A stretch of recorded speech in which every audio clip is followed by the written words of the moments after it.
welcome back to our last video. This is our last video. So welcome back. Let me get sure that everybody's in here. Okay, let me admit everybody. So this is our last video. Thank you for coming back in. I don't know if everyone came back. I think we have 2 more. I hope that everyone had heard earlier that I said come back in if you get cut off. So there's only 7. So I don't know. We have 3 less. Okay, hopefully they'll come back in. But so Emmanuel, you might want to wrap up. You might want to wrap up your introduction by saying something about why you want to teach in the U.S. or in Arkansas or whatever. Yes.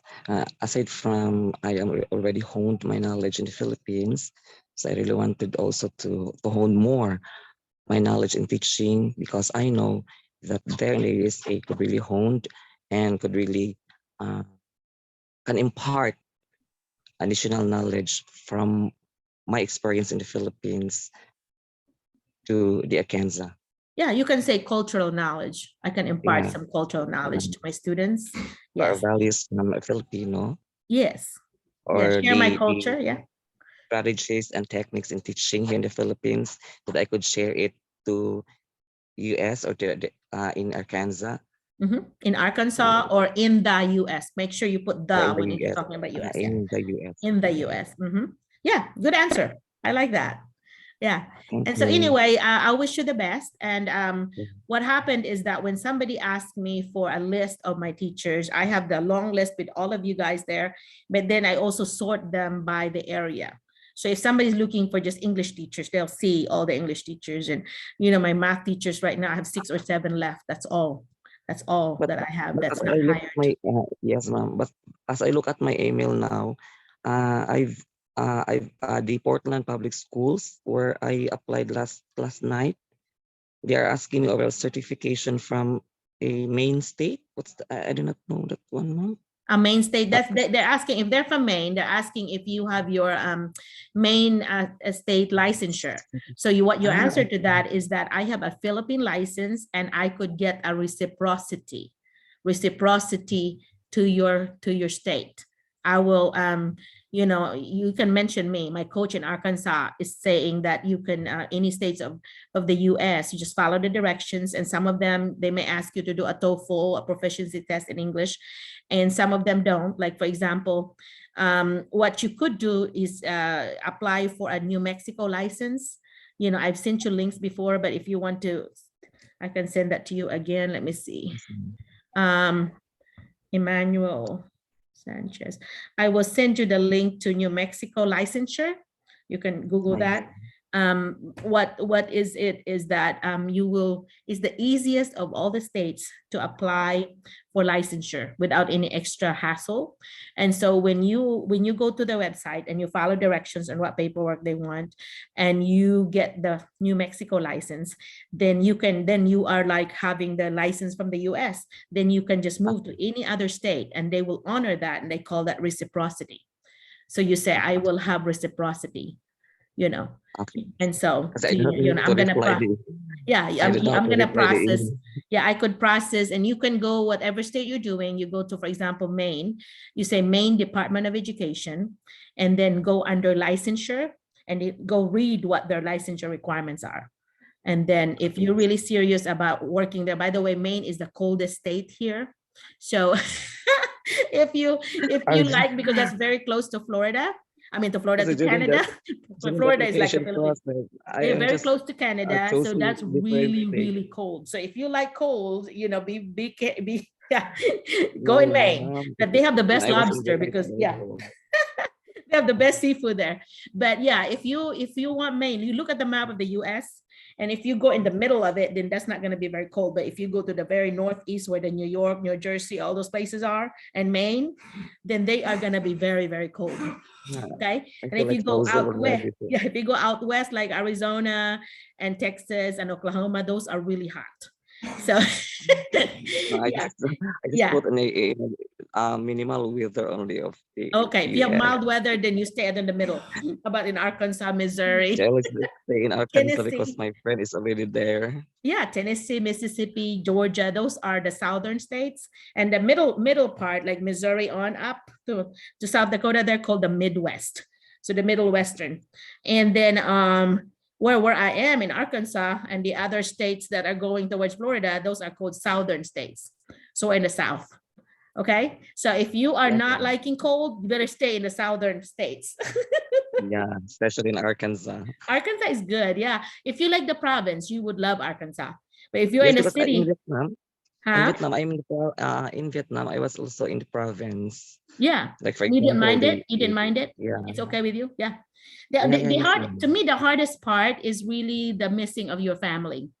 You know, that's what I Yeah. noticed from helping others. And I could feel that, you know, I'm like, if I were separated from my family, I would be so sad. I would be so missing them so bad.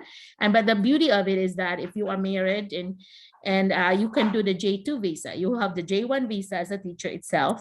And then J2 visa is the visa for your family. And so the thing is, Missing the family is only, mom, is just only a part and parcel of process.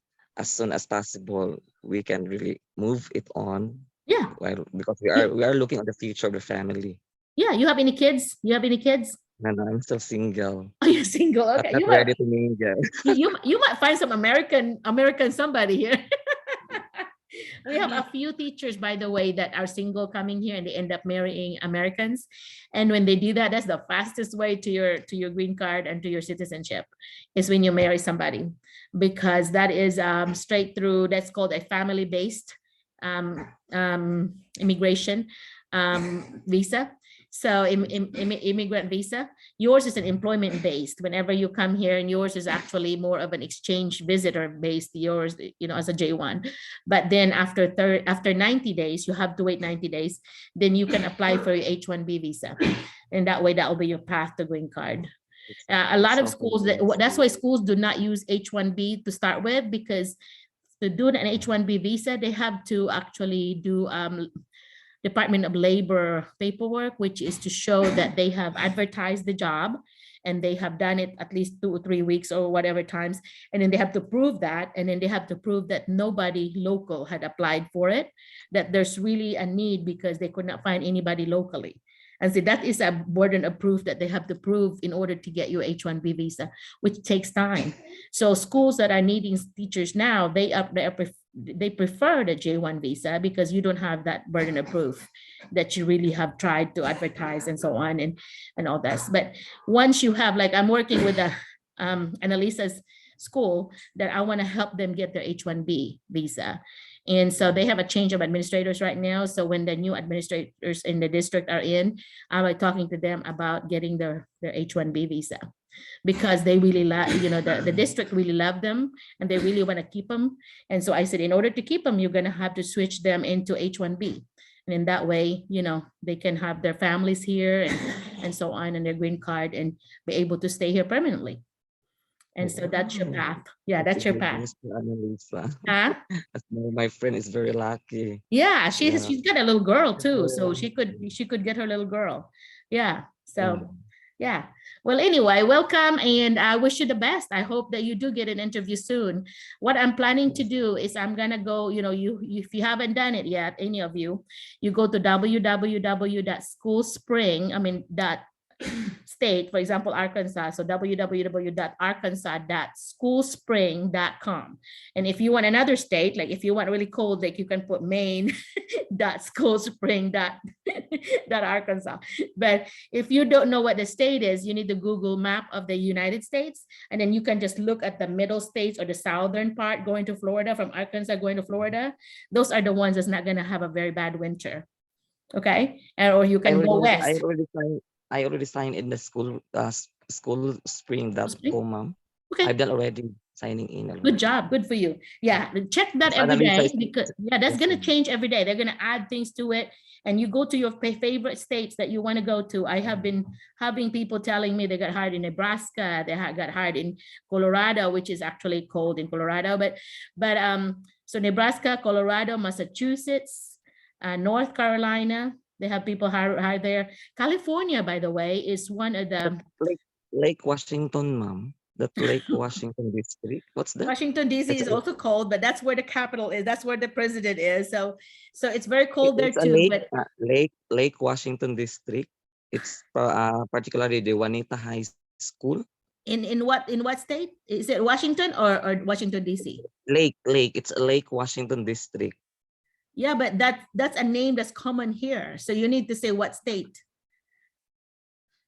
Wait, I have to look it out. Yeah, because since Washington was our first president, a lot of schools and places are named Washington. So you're gonna have to like know what state it is and what city in that state. For example, Little Rock, Arkansas. You know, you need to get the city and then the state. So it's stated here, Rose Hill Middle School within the Lake Washington School District. That's the only email I received, ma'am. So Washington School, that's in Washington, and Washington is out there in the west. That's close to California. I don't think it's very cold. No, it's not. It's not. California is Los California. Yeah, it's out west. That's out west. Your Washington, D.C. is cold. That's two different ones, you know. Washington, D.C. is close to Philadelphia, to Pennsylvania, to close to New York. Actually, you can just ride a bus there, electric bus, and then you can go there. But Washington, the state of Washington is actually the state next to, it's by California, out west. So it's not, it could get cold. It's kind of rainy there, I think, but it's not very cold. It's not the same as like on the east side. The east side of the United States, the eastern side is very cold. So yeah, for those that like the tropical type, like Philippine style weather or climate, it's like California, Florida, and Hawaii. Of course, Hawaii would be like just like the Philippines, but very expensive to live. Like a dozen eggs here in the US is about $2 a dozen. That's about 100 pesos a dozen. I don't know how much there is for the dozen eggs there in the Philippines. It's 200, or it depends upon the size of the egg. Gosh, you're high then there. Well, here it's about 100 here in Arkansas. That's how cheap we are. And then, but then in Hawaii it's $6. So it's 300 pesos for the dozen. Yours is 300 already too? But it depends on the size of the eggs, ma'am. It's a small, medium, or large. So your prices in the Philippines is like Hawaii. Because in here it's cheap here in Arkansas. With the small eggs, it's only 180 when it is a small egg, a tray of small eggs. The small here is also still in the close to $2 though. And so their smallest one is $6, which is 300 pesos. That's very expensive. Maybe it's having only a few chicken already. Yeah, it's high. And then if you go to Alaska and Hawaii are the two most expensive states to live in, because the housing is very expensive. Connecticut also in the east is very expensive as well, but it's one of the prettiest states. But anyway, but Alaska is very, very cold. Like that is the coldest of all. That's really close to Russia. And so if you really like cold, go to Alaska, but then you get paid high, but you will be buried in the snow. And then the hottest one, if you want really, really hot weather, is like Arizona.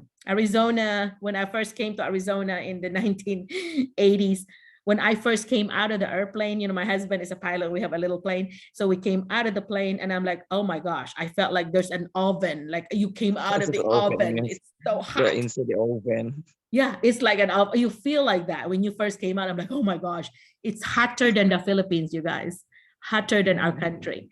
So yeah, I was like so hot there, but it was so beautiful. That, you know, my background is Grand Canyon. That is in Arizona. That is in Arizona. Yeah. So you had to go there. Yeah, Arizona is next door to Las Vegas. So you actually can just do a border thing there and you just go to Las Vegas. You just drive to Las Vegas. So, but you know, there's a lot of nice places to visit in Las Vegas, but just avoid gambling because then you lose all your money. It's a call it Las Yeah, Vegas, the city of gambling. yeah, there's a lot of family things there to do now. They have put in a lot of things in Vegas now so that families will come. You know, like I have some friends that go there and they don't even gamble at all. They go watch some shows, they go watch Yeah. you could actually take a tour bus and you go to the behind me to the Grand Canyon. You go pay, you know, you go pay what we have done it 2 or 3 times already. We would go in Vegas, and because we have our family reunion in Vegas, you know, I have families in Las Vegas and in Hawaii, and then everybody will just meet in Vegas. And so what my husband loves to go to the Hoover Dam, which is like, you know, in Hoover Dam. Dad, is Hoover Dam, Daddy? Hi, is Hoover Dam in Arizona or is Hoover Dam in Las Vegas or Arizona? It's on the line. It's on the line. Okay. Because that's why I'm confused, because it's on the border. And anyway, so he loves to go there. We have gone there a few times. And then we love to go to the Grand Canyon. You cannot, like, there are so many views. This is one of the best views, but there are so many other views in the Grand Canyon. And I felt so small when I look at him, like, oh my gosh, God is so good. God is so powerful to have this view that's been here, you know, that's been carved for millions of years. You know, and then there's the Colorado River flowing. But anyway, so yeah, that is Arizona is good. You Huh? make me really excited, Mom, of the It's things very exciting. kind of telling me. Yeah, I want to travel. I'm The really thing is, feeling- here we can drive everywhere. We just drive, and we drive from Arkansas to Las Vegas. You can drive for 3 days, or to California. You can drive for 3 days. But so I imagine myself that I already in the US because you're telling me of everything. That it's makes so me beautiful. excited. Yeah, it's so beautiful. Yeah. I'm telling you, I've been trying to do a virtual background of different places in the US. Like the last time I did like there's an Alaskan one, and then this one is now in Arizona. And then there's the San Francisco Bridge in California. And then there's the monuments in like Washington Monument in DC. And you know, there's so many different, like you can do the top 10 monuments in the US and you can see all those. And I've been to all of them. So yeah, it's Wow. beautiful. Yeah. Anyway, okay. Next, who else did we not talk to yet? If I've not talked to you, can you please come in and talk to us before we go on? And I'll get some questions this week. I want to get questions from you guys. We kind of have touched some things like the differences and some things that you will see here, of course, in the US. The things that I've learned, anybody, did I get everybody? I guess I must have gotten everybody. The thing that I've learned from helping this year with all the new Filipino teachers are that the hardest thing for them is the classroom management. So classroom management, to manage the students, because, you know, and I was worried about that when I was going to school and graduated in 91 with my bachelor's. I was so worried. I'm like, here I am, only 4'10", very short. And how am I gonna teach these kids that are way taller than me? But you know what? I did not have a single problem at all, because you just need to show them that you are in control. You love them, but I care about you, but I'm here to teach you, and that I'm gonna be consistent in my rules. And what happens is that your consistency in your pattern of, you know, your classroom routines and procedures, you should take your first month of classroom routines and procedures, like the first 2 months in some places, that you're gonna have to enforce that, and to have the kids, like your first week, to have the kids be involved in your rule making. So rule number, you know, stay with 4 or 5 rules, and then they have to have ownership of that. Like, for example, keep hands to yourself. That covers a lot. You don't touch somebody's stuff, you don't, you know, or respect others. That's a very big umbrella that you could do. And then you can talk to them about what does that entail? What does that look like? What doesn't it look like? So show them some examples and non-examples. That's my first day of school. It's rules and procedures and all that. And all week long, I have them to do from the beginning of the day, line up outside my classroom. I'm here in front by my door, and I'm greeting you. And that is my routine. I will greet you, good morning, whatever. I will comment on, oh, I love the shoes, I love you, whatever. I'm very visual. So I would actually just like comment on something. And I would say, it was nice meeting you, or seeing you on Sunday, you know, Friday when you had your game, whatever. You know, so I would do a special, you know, comment with the students. And then I have them to show them, this is what I'm expecting of you to do. You come in, when you come in my classroom, I already have a do now, or my bell ringers on the board. You start immediately. You know, expect you to be quiet. Or if you're visiting with your friends, if you don't have a do now, for example, I want you to use your inside voice. I used to say, I think in one of the meetings, I said, pretend like you are talking, you like the American spies, and you're talking amongst your other American spies, and the other groups are like the Russian spies, and they want to listen to you, so you need to be whispering to each other, okay? And so they would like take it, especially at elementary, they take it so seriously, like, shh, they were over there trying to make sure the others do not hear that. But anyway, but just remind them that even high school, that you need to use your inside voice, because we need to respect that the other classrooms are having their whatever, classes. And then once you just establish this routine. And then when you answer, you need to raise your hand and I will acknowledge you. And we need to respect other people by listening to them instead of talking while they're talking. So I expect that respect.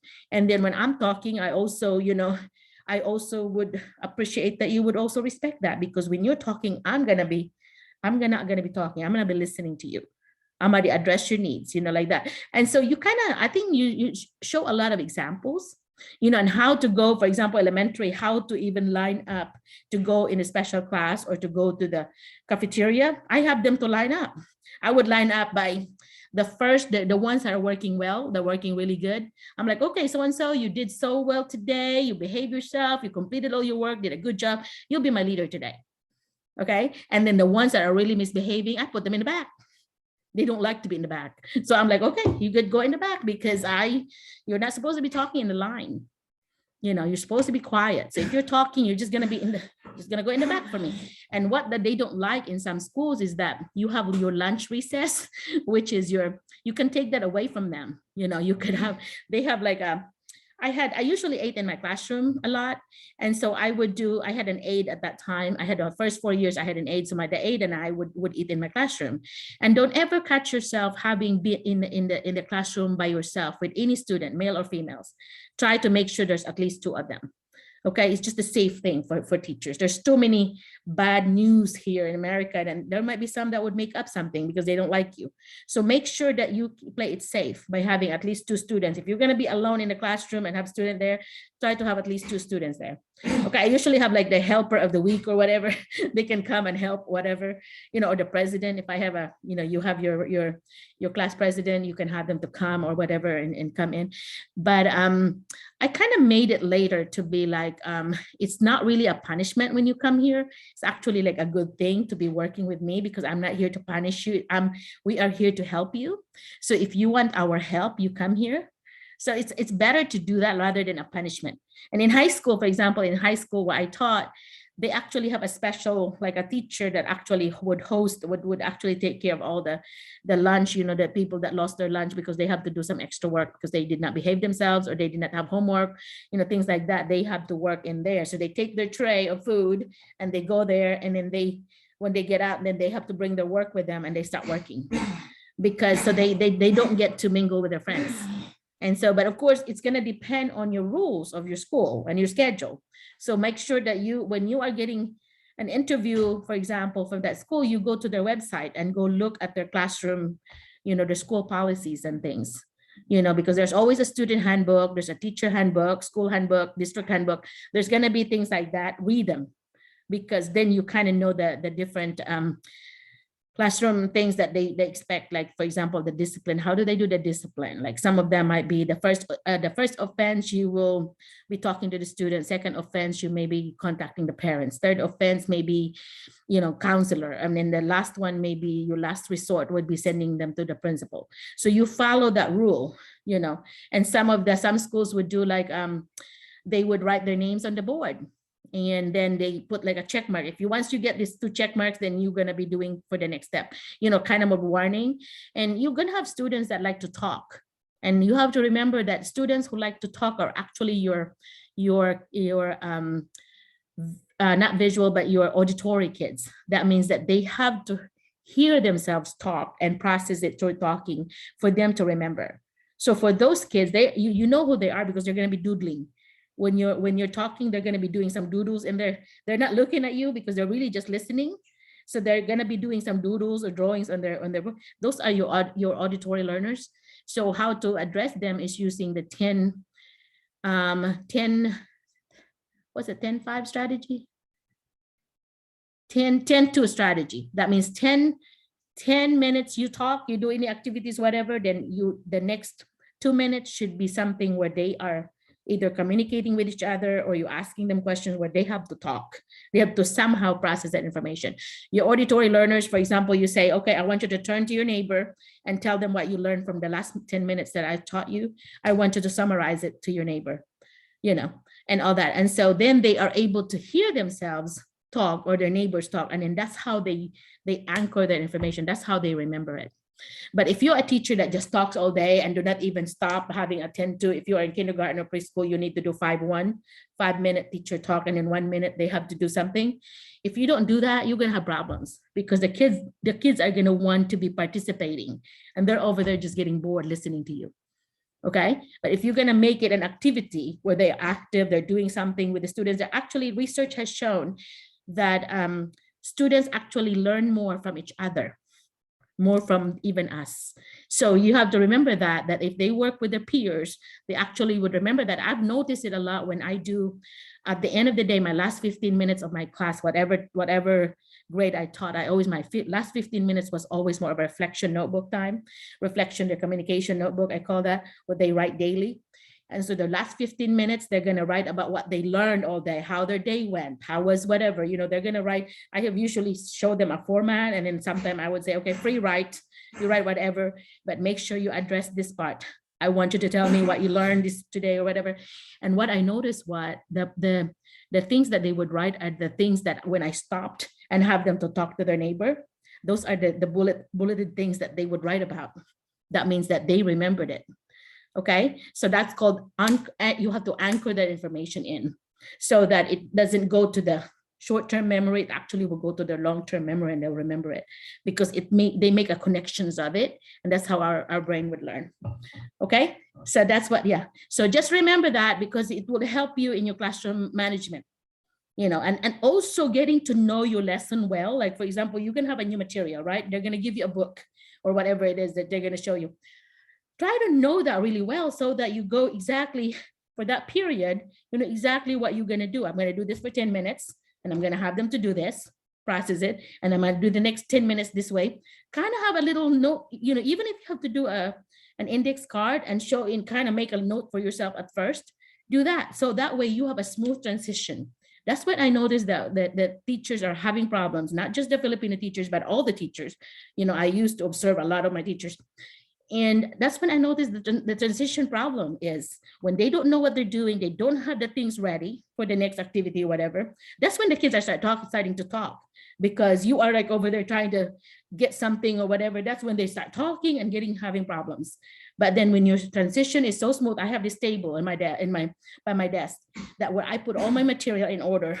And so then I know, boom, I need this thing. I will go straight to it, blah, blah, blah. I have them to process, and then I get ready for the next one and so on.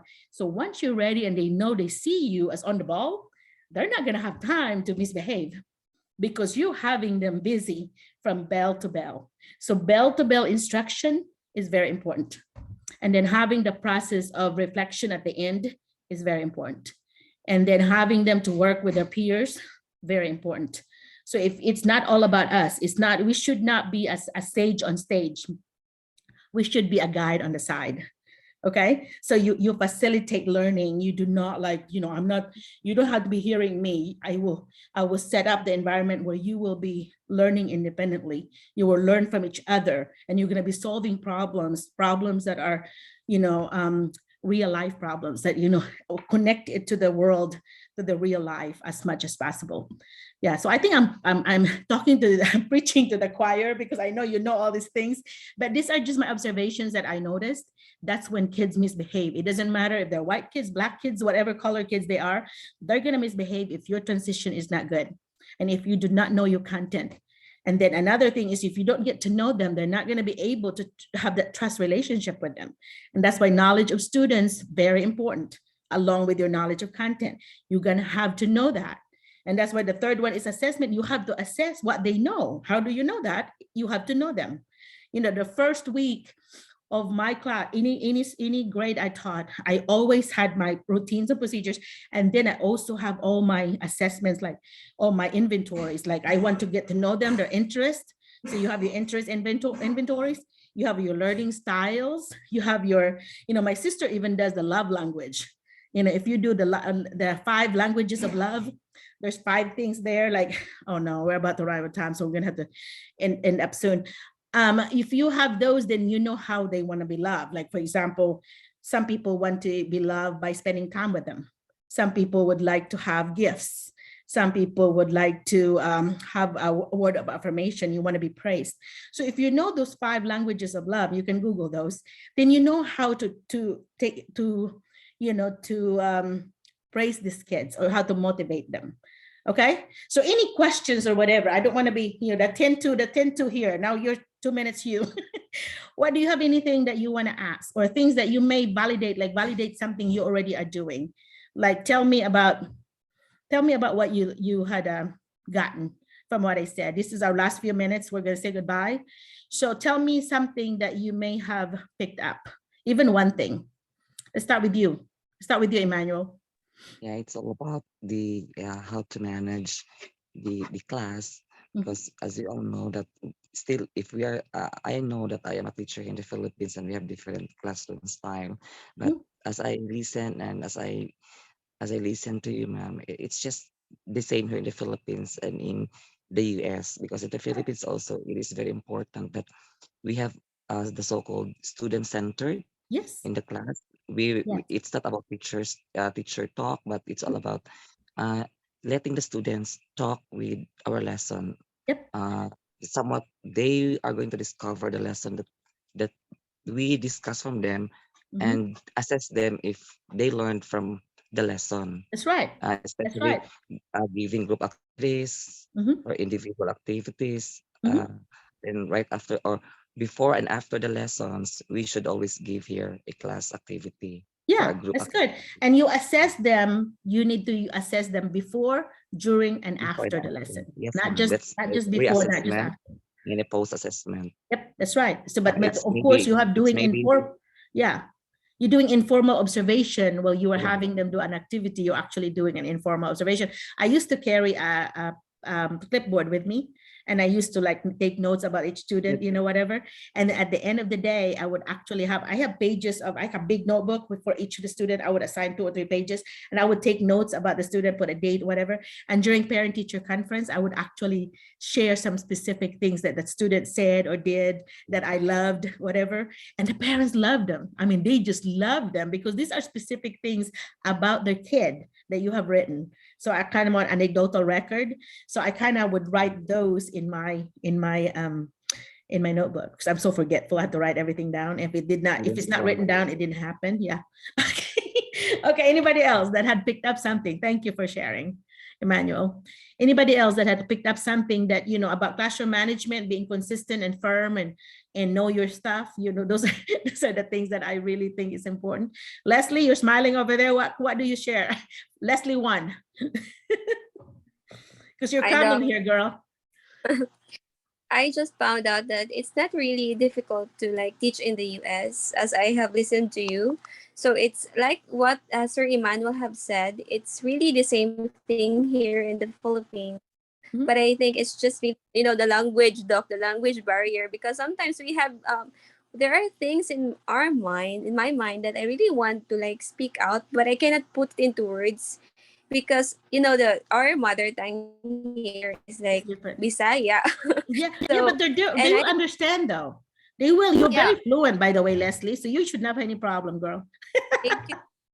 That was really my problem, Doc, because I was teaching for almost 9 years, and I was using Bisaya as my medium of instruction, because we are transitioning to, when I got into the Department of Education, we were transitioning to the K-12 curriculum. So before, we were using English as our medium of instruction before I got in, and after I got in, so we started using that. So when I applied, so I was really having a problem as to how to answer all of the questions during interview, because I really thought I could not speak English. But you did very well, obviously. No, you're good. I think Filipinos, we are I think we're fast learners, And so at first, you will be, and I think my first year and a half, I remember thinking in Filipino, and then I would translate, English back to Filipino. But later on, it becomes so automatic. Like a year and a half later, my husband said I started dreaming in English because I talk in my sleep. Start dreaming in English, and I started talking in English, all the time. And so I did not have the translation issue anymore because it just came to me in English. And that's what I do. There's no way I would be translating the fast I talk, the speed that I talk. So yeah, it does come automatically. So you just give it time. Okay, you'll be fine. You really will be fine. It's gonna be the same. And the difference between high school and elementary is the size of their pants, What is just a bigger pen? Yeah, because they will learn the same way. If they know that you care and they know that you really want them to learn, and what's good for them is what you're after. You're not there to get them. Some teachers act like, I'm gonna get the student, I'm just gonna be so mean or whatever. Those are the teachers that students do not like. They come to me and they would say things like, oh, I'm so glad you're not mean like so and so. Like, hey, don't say that. Be nice. You had that teacher all year long. You're not going to say anything. If you don't have anything nice to say, don't say anything at all. But of course they write them in your communication notebook. They would say, oh, all this. And I would always look for the positive things that I can say about that teacher. I would never put another teacher under the bus. Never. You should never do that. That's very unprofessional. Even though you may agree with the student, do not tell them. You can tell your husband or your boyfriend, but girlfriend. But anyway, yeah, because Another thing also, though, I'm just like you. I'm just like 4'10" in height. So I was really anxious as to how am I going to teach these students who are way taller than me, because here in the Philippines, I'm teaching third graders, so I'm taller than them. Uh-huh. But when they get there in the US, so my students, even if they are in 6th grade, I know that they will be taller than me. So yeah, 2nd grade, they're taller than me. So I'm just like you. So, and as I have listened to you a while ago, so I think I will not be having a problem with my height. So Yeah, I no think problem I'll at be all. able- It's what they know. Like I would go to some classroom and this teacher would have problems with the discipline. I would go to the classroom and I don't have a single problem with any student. Oh, Because they see that, oh, this teacher means business. This teacher kind of knows what she's saying, what she's doing. And if there's somebody misbehaving, I would because I set it up at first. I would say, okay, this is my housekeeping things, okay? My rule that when you want something, when I want you to be quiet, I'm going to just raise my hand. Everybody, when you see my hand raised, raise your hand. And if you see someone that's not, you kind of tap them, because I'm not going to start until everybody's hands are raised. That means you're ready to learn, your brain's ready. That's one thing I always share. And then I would do the clap. I'm sure you have heard this before. Everybody do it with me. Yeah, that's clapping. Okay? If you do the check like that, and then you tell them that after I clap, you clap the same pattern I did. And then that's you know that you're ready to go. You can do different things. Like I would say pop, you say corn. I would say, all kinds of discipline things that you can use. But if you introduce that to your students and you do it, they know that I want attention now. Sometimes I would just go to students that are misbehaving. I just kind of go proximity thing. I would go close to them. Or sometimes I'll just be quiet. I'll be in the middle of my statement. I would just just do that. And they look at you. I'm like, oh my gosh, what did we do? I'm not a screamer. I do not like to scream with my students. So yeah. It's an actress. Yeah, it is. Teaching is 90% performance, guys. Okay, just remember that. 90% performance. And so anyway, so if you do not get that classroom discipline, if you do not have them to listen to you, you can just talk all day and nothing happens. So you're going to have to get their attention. That's why the classroom management is so important. Okay, so wrap up. Anybody else? If this goes off, that's it. I'm not going to come back in. So this is our last video. So anybody else that want to share what they thought of, what they learned, one thing, because that's how your brain will remember it if you share it. Anybody? Leslie, thank you for sharing. Annie, did you learn anything? Or Leslie too? Is there something that you learned? Go ahead. I've learned many things. I must agree with you, Doc, when you say when you set the classroom rules at the very first days of the school year, you should make sure that you are consistent with it. And you And post it on the board. You post it on the wall or yes, on the board. Yeah. that's very effective.